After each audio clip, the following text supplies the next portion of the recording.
오늘은 자존감을 높이시다라는 그런 제목을 붙였습니다. 우리는 흔히 재물이나 명예나 권세를 가지고 있으면 마음이 든든하다라고 그렇게 말을 합니다. 사실 그렇습니다.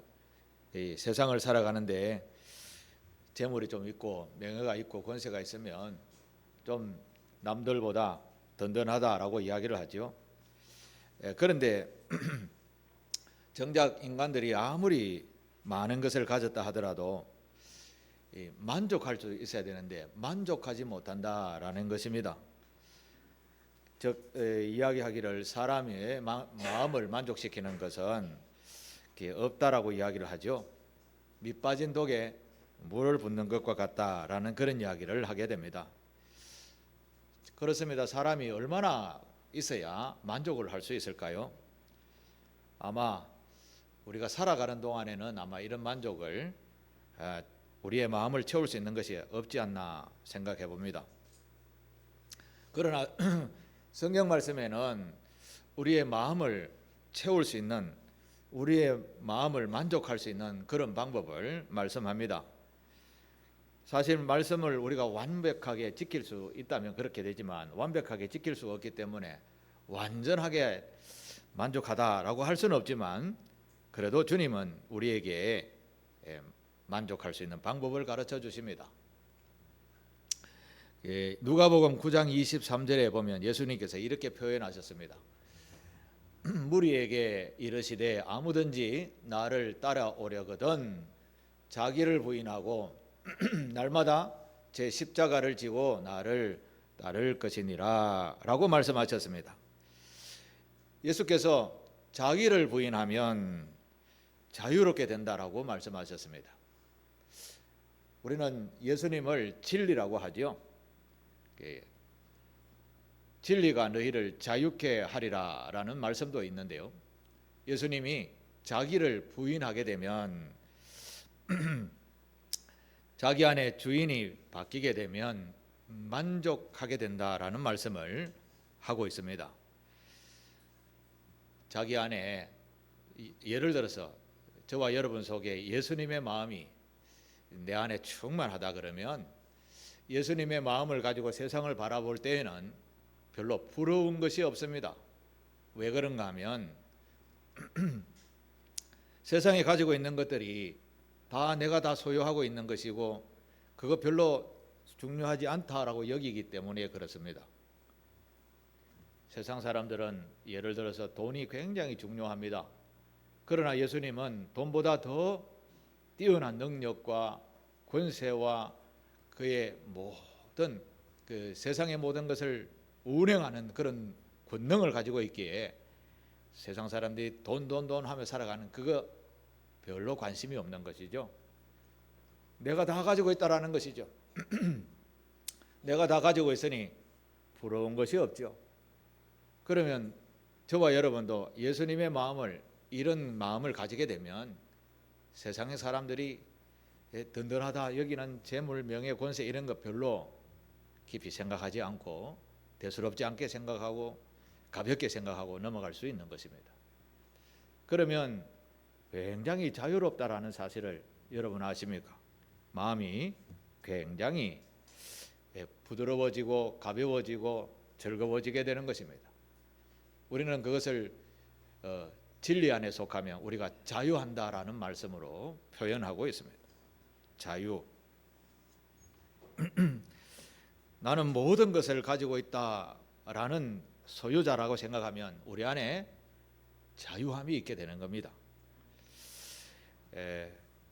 우리는 이런 자유함을 가진 사람, 마음을 가진 사람을 자존감이 높다 이렇게 표현합니다. 자존감이 높으면 다른 사람이 아무리 많은 것을 가지고 있어도 높은 지위를 가지고 있어도 별로 부럽지 않습니다. 그들이 좋아하는 것 나는 별로 흥미가 없게 되는 것입니다. 왜냐하면 내가 그보다 더 수준 높은 것을 가지고 있기 때문에 그런 것이죠.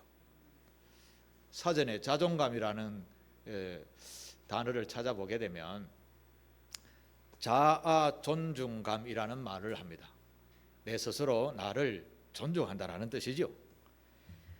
자신이 얼마나 소중한지를 알고 존중한다라는 말이고, 또 자신이 얼마나 가치 있는 사람인지를 알고 아주 풍부한 마음, 풍족한 마음을 가지고 있는 모습을 자존감이라고 하는 거죠. 자존감.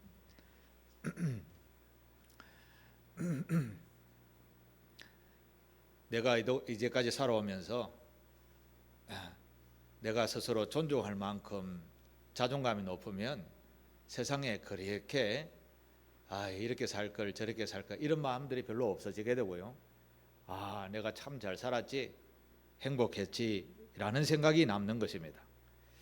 우리는 여전히 부러운 것이 많고 또 가져야 할 것이 많은 그런 좀 낮은 자존감을 가지고 여전히 살아가고 있습니다.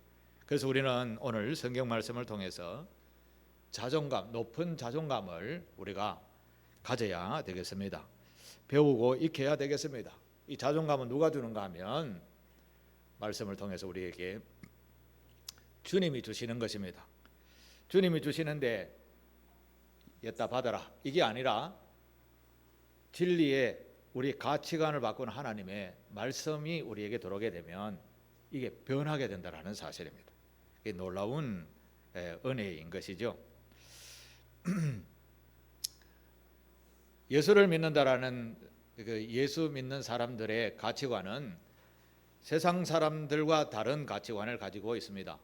세상 사람들이 가지고 있는 가치는 영원하지 아니하는 가치입니다. 그러니까 이 생에 지금 살아가는 데 있어서 중요한 것을 중심으로 해서 살아가는 사람들이고, 그리스도인들은 이 생뿐만 아니라 영원한 세상의 가치를 소유한 사람들이기 때문에 다른 삶을 살게 되고 다른 가치관을 가지게 되는 것입니다. 하나님께서는 이런 가치를 우리에게 복음으로 찾아오셔서 말씀해 주셨습니다. 세상 사람들은 열심히 추구하는 모든 일들을 자세히 보면 그거 영원하지 아니하는 것을 가지고 추구를 합니다. 예를 들어서 재물을 좀 가져봐야지라고 하면서 재물을 위해서 열심히 달려가는데 그 재물이 영원하게 내 것이라면 얼마나 좋겠습니까? 근데 그 영원하지 않다라는 것이죠. 하루아침에 바람처럼 사라지는 것이 재물이고 인생이라는 것이죠. 제 친구 목사님이 이번 주간에 갑자기 심장에 공격이 와서 다행히 수술을 받고 살아나게 되었습니다만, 평소에 저하고 친하게 지내면서 아주 건강합니다. 하나도 아픈 데가 없습니다. 그런데 갑자기 심장이 멈췄다. 제가 더 놀랐습니다. 안 아프던 가슴도 저도 아픈 것 같아요. 그런 생각하니까. 세상은 바로 이와 같은 겁니다. 어느 날 갑자기 하루아침에 사라지는 것이 인생이라는 것이죠. 그래서 주님은 우리에게 영원한 것을 찾으라고 늘 가르쳐 주십니다. 이 땅에 있는 것만 아니라 영원히 변하지 아니하는 영원한 것을 찾으라고 하시는 것이죠.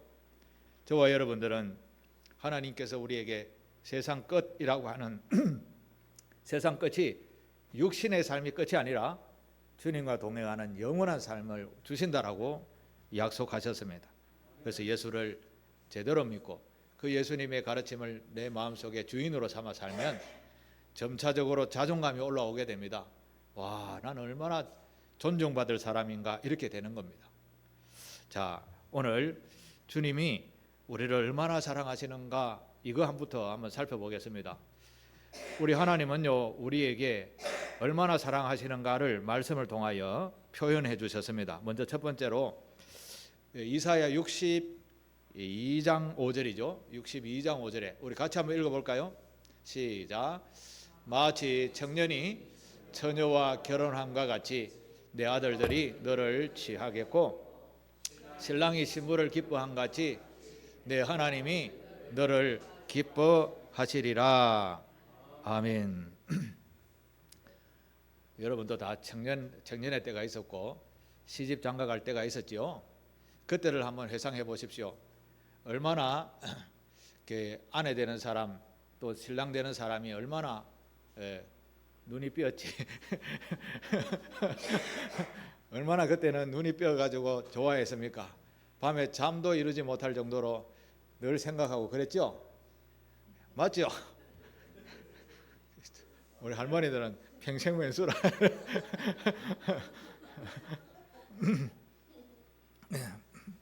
그런데요, 하나님께서도 표현을 이렇게 하십니다. 청년이 처녀와 결혼함과 같이 하나님이 우리를 사랑하시기를 그렇게 사랑하신다라고 표현하십니다. 내 하나님이 너를 기뻐하신다라고 하십니다. 신랑이 신부를 기뻐함과 같이 그렇게 우리를 기뻐하신다라고 하는 것이죠.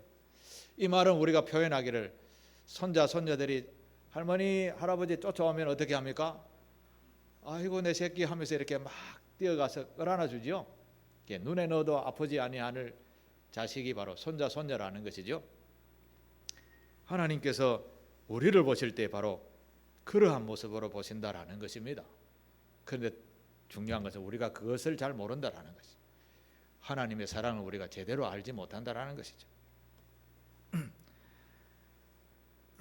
청년의 때 신부가 없을 때에는 직장 생활을 이렇게 할 때 내가 대학교까지 나왔으니까 대기업에 들어가서 좀 삐까뻔쩍하게 살아야지라고 하면서 대기업에 들어가고 열심히 공부를 하죠.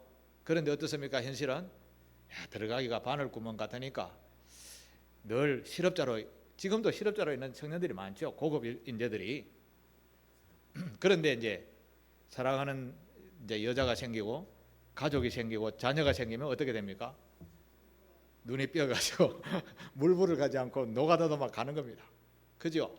이렇게 더운 날에도 땀을 흘리든지 말든지 쫓아가는 겁니다. 왜 그럴까요? 사랑하는 자가 있기 때문에 그런 것이죠.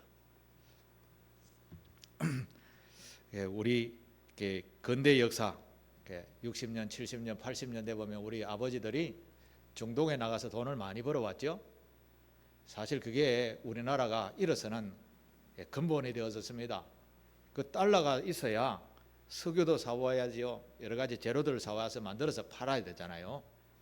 참 그렇게 수고를 많이 했습니다. 정말 열사의 땅이라고 하죠. 너무 뜨거운 나라에서 종일 일하는데 그 왜 그렇게 노력했습니까? 처자식 때문에 그런 거죠. 처자식 때문에. 그 사랑이 있었기 때문에 그런 뜨거운 나라에 가서도 돈을 벌고 열심히 노력한 것이죠. 우리는 이 자녀라는 또 가족이라는 이 단어 앞에는 물불을 가리지 아니하는 어디서부터 나오는지 모르는 힘이 생기는 것입니다. 하나님께서 요한복음 1장 12절에 예수님께서 이렇게 말씀하셨죠. 영접하는 자, 곧 그 이름을 믿는 자들에게는 하나님의 자녀가 되는 권세를 주셨다라고 하셨습니다. 그래서 저와 여러분들은 하나님의 자녀입니다. 자녀. 예수를 나의 구주로 믿죠? 그러면 하나님의 자녀가 되는 신분증을 우리가 가지고 있다라는 것이죠. 그런데 신분증을 이렇게 우리가 들고 있어야 신분증이지라고 하지, 마음속에 있고 무형적으로 보이는 하나님의 자녀의 권세는 우리가 잘 느끼지 못하는 것입니다. 이게 우리가 신앙생활 하는데 참 장애 요소가 많이 되는 것이죠. 자존감을 높이는 일에 장애 요소가 많이 되는 것입니다. 하나님은요, 시편 17편 8절에도 이렇게 이야기합니다. 나를 어떻게 지키신다고요? 눈동자같이 지키시고 주의 날개 그늘 아래 감추신다라고 하셨습니다. 여러분, 닭을 키워보신 분들 아시죠? 또 닭 키우는 것을 보고 병아리들을 어떻게 어미 닭이 병아리들을 어떻게 키우죠? 예, 잘도 봤다. 날개 아래 잘 품어서 하마나 다칠까 싶어서 누가 와서 물고 갈까 싶어서 그렇게 자기 새끼를 그렇게 잘 지키는 것을 보지요. 하나님께서는 우리를 눈동자같이 지키시고 그의 날개 아래 감추어 주시는 분이라는 것이죠. 어미닭이 자기 병아리를 지키는 것과 같은 마음을 가지신 분이 우리 하나님이시다라는 것입니다. 그런데 우리는 이런 사랑을 직접 체험하지 못하니까 하나님이 나하고는 좀 관계가 멋진 분이다 이런 생각을 하고 살아갈 때가 참 많이 있습니다. 그런데요, 이 말씀은 저와 여러분에게 동일하게 하시는 하나님의 말씀입니다. 적용할 때 동일하게 하나님의 자녀입니다. 자녀 속에는 맏아들, 옛날에 우리 맏아들 같으면 그 밑에 동생들은 다 희생을 하죠. 그러나 주님은 우리에게 맏아들, 막내 아들 구별하지 않습니다. 동일하게 보시는 분입니다. 동일하게. 하나님께서는 이런 우리를 바라보시면서 늘 바라보시며 하마나 넘어지고 하마나 어디에 쓰러질까 싶어 바라보시고 도우시는 분이십니다. 그리고 또 오늘 하나님께서 우리를 바라보시면서 어떤 관계를 가지고 계시는가. 스바냐 3장 17절, 이거는 찬양에도 있는 말씀인데요, 같이 한번 읽어볼까요? 시작. 너의 하나님 여호와가 너의 가운데 계시니 그는 구원을 베푸실 전능자이시니라. 그가 너로 말미암아 기쁨을 이기지 못하시며 너를 잠잠히 사랑하시며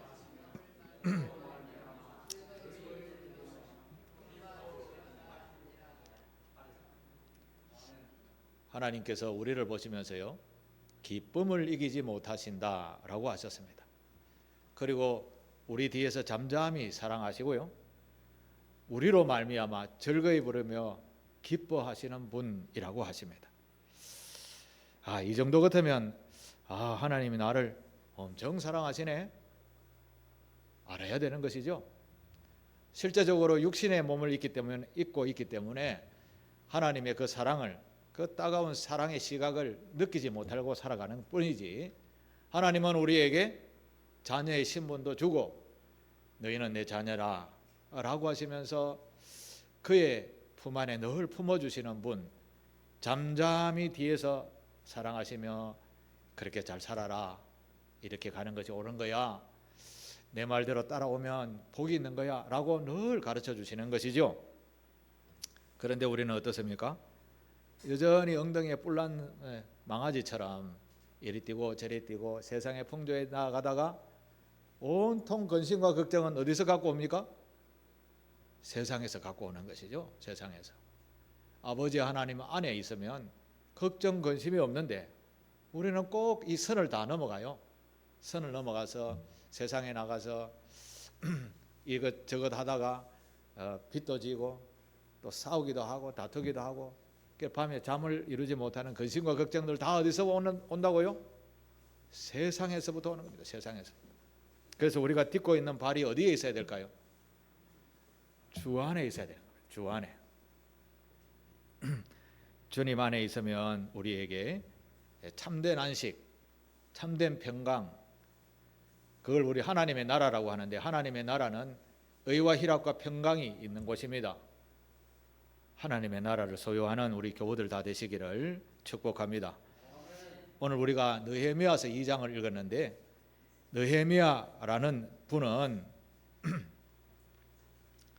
당시 세계를 주름잡았던 페르시아라는 왕의 최측근인 술 맡은 관원장이었습니다. 우리말로 하면 경호실장 정도쯤 되는, 대통령 경호실장쯤 되는 그런 높은 지위에 있는 사람이었습니다. 이 사람이 고국이 예루살렘, 이스라엘이었습니다. 그런데 어느 날 자기 동생이 예루살렘에 갔다 오더니만 예루살렘이 전쟁이 나가지고 다 부서지고 제대로 된 건물이 하나도 없는 그런 폐허가 된 상태로 있더라 라는 소리를 느헤미야가 듣게 된 거죠. 그래서 느헤미야는 이게 무슨 청천벽력과 같은 소리냐, 하나님의 거룩한 도성인 예루살렘이, 우리나라의 최고의 하나님이 계시는 그 성전이 그렇단 말이야 하며 눈물 뿌리며 기도를 합니다. 성경에 보면 무려 4개월 동안 계속해서 지속해서 기도했다. 그런데 어느 날 기도하고 있는데 하나님, 이 예루살렘 성벽을 다시 회복시켜 주십시오라고 기도하고 있는데 어느 날 왕 앞에 딱 가니까 왕이 느헤미야를 보고 묻는 겁니다. 야, 네 얼굴에 웬 수심이 있냐? 왕이 자기의 경호실장인 그 경호실장의 얼굴에 수심이 있다라고 하면 자기의 신분에 위기가 오는 것이죠. 왕은 그래서 그 경호실장인 느헤미야의 얼굴을 유심히 살피는 겁니다. 느헤미야의 얼굴이 웃음기가 있다면 자기가 안전하고 그에게 근심기가 있다면 자기도 불안한 겁니다. 이게 무슨 일이지? 라고 생각하면서. 그래서 무슨 일인고라고 물었을 때 느헤미야가 내가 얼굴에 수심이 가득한 것은 우리 고향 땅인 이스라엘 땅이 다 무너져 있다는 소식을 들었습니다. 그래서 내가 근심하고 저걸 어떻게 회복할 수 없나 그렇게 기도하고 있었습니다. 그런데 왕의 입에서 내가 뭘 해줄꼬 이런 이야기를 하는 겁니다. 내가 뭐 해줄꼬 4개월 동안 기도했는데 왕의 입에서 내가 뭐 해줄꼬 이건 하나님의 말씀일까요? 아닐까요? 기도의 응답이 왕의 입술로부터 나오게 된 것이죠. 왕의 입술로. 그래서 이런 이야기를 합니다. 느헤미야가 잠깐 동안 하나님 앞에 감사합니다 하나님 이렇게 기도했다라고 이야기합니다. 기도의 응답이 왕 앞에서 돌아서서 하나님 감사합니다 이렇게 기도할 수는 없잖아요.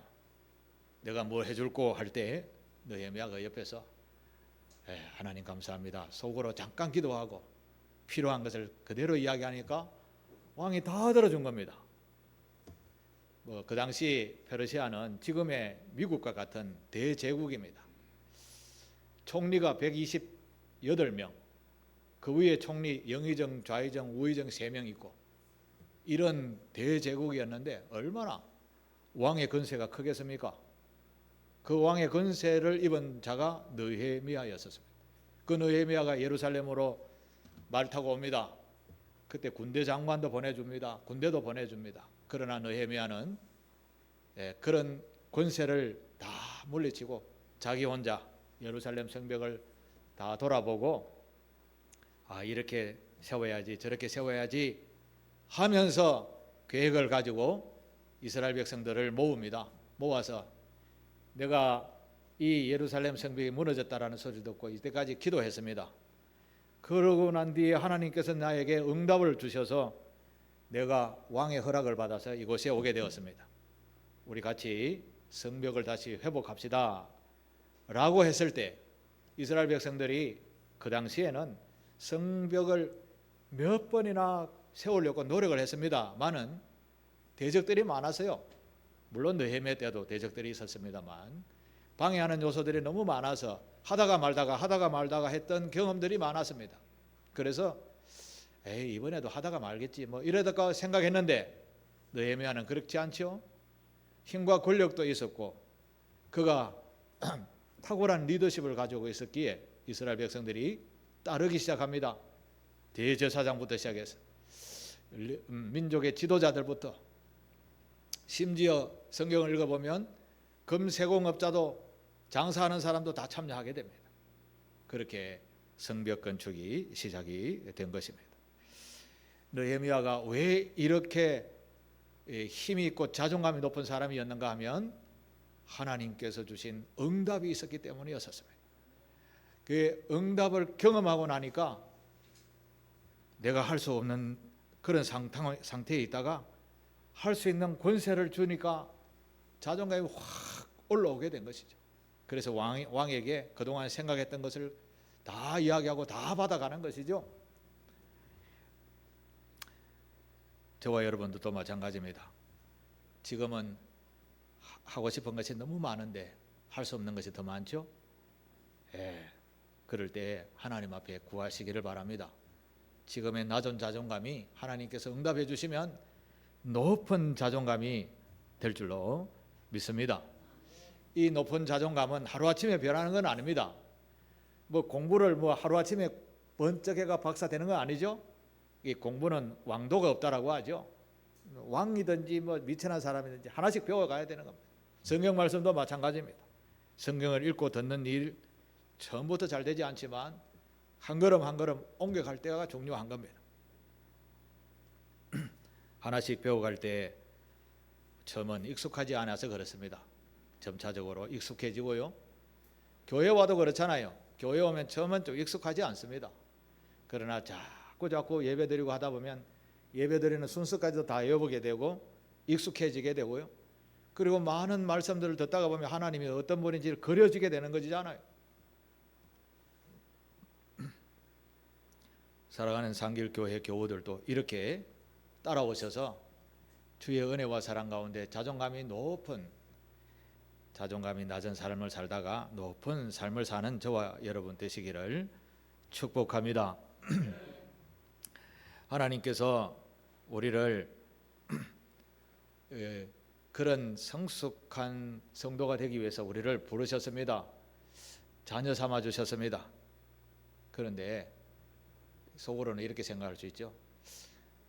우리 부모님에게 내가 태어났는데, 내가 그동안 배워왔는 모든 일들이 다 내가 해왔는데, 이런 생각을 할 수 있습니다. 그런데 성경은 이렇게 말씀합니다. 요한복음 15장 16절의 말씀에 보면 내가 너희를 죄송합니다. 같이 읽겠습니다. 너희가 나를 택한 것이야 아니요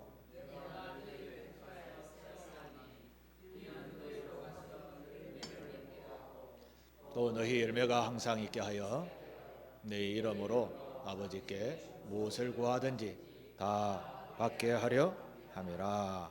아멘. 우리를 하나님께서 택하셨다라고 하셨습니다. 하나님께서 우리를 택하시면 얼마나 소중한 존재일까요? 나는 굉장히 소중한 존재이구나라는 것을 아셔야 됩니다. 하나님께서는 우리를 택하시기 전에 우리는 죄라는 것이 있기 때문에 하나님의 자녀가 될 수가 없어요. 그런데 하나님께서는 이 죄 값을 대신 다 치루어 주시고 우리를 의로운 자녀로 삼아 주셨습니다. 그 죄 값의 대가는 예수 그리스도를 이 땅에 보내셔서 십자가에서 그의 생명 값을 우리의 죄 값으로 바꾸어 주셨기 때문에 그렇습니다. 우리는 그만큼 주님께서 소중한 존재라는 것입니다. 나는 여전히 죄를 짓는데 그렇게 생각할 수 있죠. 인생은 그렇습니다. 영원히 묘한성이라서 죄를 끊임없이 지을 수 있습니다. 그러기에 주님은 우리에게 예수 그리스도로 주인 삼아서 날마다 경건의 삶을 살라라고 하신 것이죠. 너무나 잘 알고 계십니다. 우리를 죄에서 완전히 씻음받고 완전히 의인이 되었지만 여전히 죄의 길을 걷고 있는 것이죠. 그래서 예수 그리스도 이름으로 고백하고 기도하면 사함의 은총도 주시는 것이죠. 이런 주님인데 이런 것까지 다 챙겨주시는데 우리는 너무 몰라도 너무 모르는 것이죠. 그래서 낮은 자존감을 가지고 살아온 것입니다. 그래서 여러분 광야에 나가서 하나님이라고 외쳐보십시오. 한참 있다가 와 그런 음성을 듣게 될 줄로 믿습니다. 계속해서 정결한 마음으로 하나님을 찾아보십시오. 나 같은 사람도 찾아오셨는데 여러분 안 찾아오겠어요?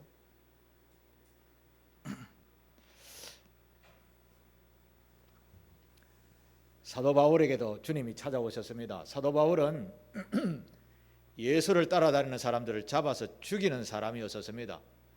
그런 적에게도 주님이 찾아오셔서 바꾸어서 하나님의 귀한 일꾼으로 삼아서 사용하여 주셨습니다. 하나님이 찾아오시면 이렇게 바뀌는 겁니다. 그런 죄인도 바꾸어서 사용하시는데 우리 다 착하신 분들이잖아요. 착하신 분들이잖아요. 법 없이도 다 살 수 있는 분들이죠. 그런 하나님의 자녀인 여러분들을 하나님이 얼마나 사랑하실까요? 자존감을 가지시게 되기를 바랍니다. 제가 어릴 때는요, 우리 아버님이 일찍 돌아가심으로 말미암아 가난하게 되어졌습니다. 그래서 제가 학교 다니면서 우리는 왜 이렇게 가난한가? 그렇게 자존감이 없었습니다. 학교 다니는 친구들 보니 다 잘생겼는데 나는 왜 이렇게 못생겼지? 이렇게 낮은 자존감을 가지고 있었습니다. 예수를 믿었으니까 나도 한번 예수를 제대로 믿어봐야 되겠다. 어느 날 기도원에 가서 산에 올라가서 기도하다가 귀신이 쫓겨와서 도망왔습니다. 얼마나 무서웠던지. 그래서 돌아와서 배우기를 귀신은 예수를 잘 믿는 사람에게는 절대 근접하지 못한다라고 해서 한번 이겨보려고 기도를 시작했습니다. 그리고 기도를 계속하다가 주님을 만나고 그 놀라운 권능을 주님으로부터 받고 귀신은 이제 안 무서워지죠. 아예 오지도 않죠. 그런 것을 제가 경험해 왔습니다. 그러면서 자존감이 굉장히 높아지게 되었습니다. 주님을 만나고 나니까 내가 무슨 공부를 하냐 뭐 이렇게 생각하다가 공부를 하기 시작했습니다. 공부를 그야말로 노가다 하는 것처럼 그렇게 했습니다. 제가 공부하는 경험은 이게 하루에 밥을 4끼 먹어도 배가 금방금방 고파요. 이게 엄청나게 이걸 사용하는 게 열량을 굉장히 소모를 많이 하는 거다라는 생각을 하게 됩니다. 공부도 쉽지 않아요. 그렇지만 주님을 만나고 나서 높은 자존감을 가지게 되니까 사람이 바뀌어야 되게 되고 안 하던 것을 하게 된 거고 지금 이 자리에까지 오게 된 줄로 믿습니다. 주님을 만나고 나서 사람이 가장 좋아하는 돈 했는데 돈도 별로 관심이 별로 없어졌습니다. 물론 뭐 일용할 양식은 필요하죠. 그렇지만 남들처럼 뭐 많은 재물을 가지고 요즘은 억이 뭔지 모르겠습니다만 억을 가지면 더 큰 억을 가지고 싶은 사람들의 욕망, 저는 그런 거 별로 관심이 없습니다. 왜냐 하니까 가만히 보니까 내 안에 주인이 다르거든요. 저도 완전하지 않습니다. 미완성이라서 주님이 주인이 완전히 되었다가도 내가 또 드러나가지고 혈기를 낼 때도 있고 그렇습니다. 그렇지만 주님을 내가 만나 뵈었기 때문에 그런 가치관은 변함이 없는 것이죠. 그래서 끝까지 주님이 주인이 되어지면 없던 자존감도 생깁니다라고 제가 소개할 수 있는 것이죠. 사랑하는 교우 여러분, 우리 모두는 하나님의 자녀들입니다. 자녀의 신분을 가졌습니다. 지금은 아무것도 변하지 않은 것 같지만 아버지라고 부르십시오. 찾으십시오. 그러면 언젠가 하나님의 때에 가장 기가 막힌 때에 여러분에게 응답해 주실 줄 믿습니다. 중국의 고서인 논어에 보면 공자가 한 말 중에 이런 말이 있습니다. 태어나면서부터 아는 사람은 큰 상급이다. 그게 가장 참 복 있는 사람이다라는 것이죠. 그 다음은 배워서 아는 사람도 그 다음이다. 그런데 온갖 시험과 환난 속에서 배운 사람은 또 그 다음이다. 그런데 정말 살기 힘들고 곤란에 빠져 있는데도 배우지 않으면 제일 하급 인생이다. 이렇게 논어에 기록하고 있습니다. 이게 무슨 말입니까? 태어나면서부터 하나님의 선택을 받은 백성은 너무나 복 있는 사람이죠. 그런데 배워서 알고 들어서 알고 주님을 영접하고 이제 날마다 성장해 나가는 이런 사람은 그것도 굉장히 복 있는 사람이다. 그런데 이런 복을 가르쳐준데도 안 받는 사람은 버림을 받는 자다라는 말씀입니다. 사랑하는 교우 여러분, 우리 주님은 우리를 언제나 붙들어 주시고 인도해 주실 줄 믿으시기를 바랍니다. 이사야 41장 10절 말씀을 우리 읽고 다시 용기를 얻도록 하겠습니다. 같이 읽겠습니다. 시작. 두려워 말라. 내가 너와 함께 함이라. 놀라지 말라. 나는 내 하나님이 됨이라. 내가 너를 굳세게 하리라. 참으로 너를 도와주리라. 참으로 나의 어려운 오른손으로 너를 붙들리라. 하나님의 말씀입니다. 곧 나에게 하시는 하나님의 말씀으로 믿고 자존감을 가지시고 세상에